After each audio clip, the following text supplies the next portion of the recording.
Vous êtes-vous déjà surpris à être d'accord avec un groupe, même en sachant qu'il avait tort?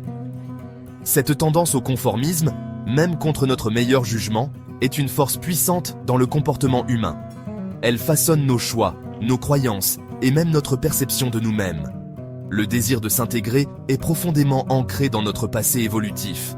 Nos ancêtres comptaient sur la cohésion du groupe pour survivre, et ceux qui s'écartèrent de la norme étaient confrontés à des désavantages importants.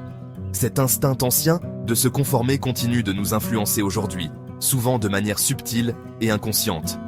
Nous aspirons à l'acceptation et craignons l'isolement social que peut entraîner le fait d'être différent.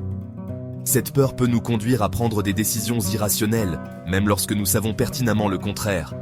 Il nous arrive de rire à une blague que nous ne trouvons pas drôle, ou d'être d'accord avec une opinion que nous ne partageons pas. Tout cela au nom de la conformité. Nous allons explorer le travail révolutionnaire de Solomon Asch, dont les expériences sur le conformisme ont mis en lumière le pouvoir alarmant de la pression du groupe. En 1951, le psychologue social Solomon Asch a mené une série d'expériences qui allaient changer à jamais notre compréhension du conformisme. Les recherches d'Asch ont révélé à quel point la pression du groupe peut influencer le jugement individuel, même dans des situations on ne peut plus claires.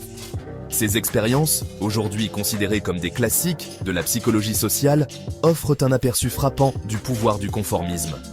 Les participants, ignorant la véritable nature de l'étude, se voyaient dire qu'ils participaient à un test de vision. Ils étaient assis à une table aux côtés de plusieurs autres personnes, qui étaient en réalité des complices de l'expérimentateur. On montrait au groupe une série de cartes, chacune présentant une ligne standard et 3 lignes de comparaison.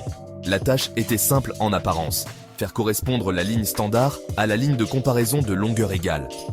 Le piège était que les complices d'Asch avaient reçu pour consigne de donner unanimement des réponses incorrectes sur un nombre prédéterminé d'essais. Imaginez-vous à la place du participant. Vous voyez clairement la bonne réponse, mais tous les autres donnent avec assurance une réponse différente. Les résultats des expériences d'Asch ont été à la fois surprenants et troublants. En moyenne, 37% des participants se sont conformés à la majorité incorrecte au moins une fois, un chiffre stupéfiant. Les expériences d'Asch démontrent la puissante influence de la pression sociale. Mais qu'est-ce qui nous pousse exactement à nous conformer? Les psychologues ont identifié plusieurs facteurs clés.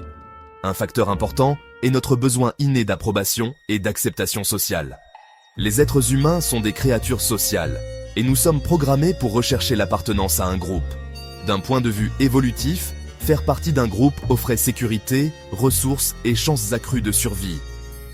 Ce besoin profond d'appartenance nous rend sensibles aux signaux sociaux et augmente notre propension à nous conformer aux normes du groupe.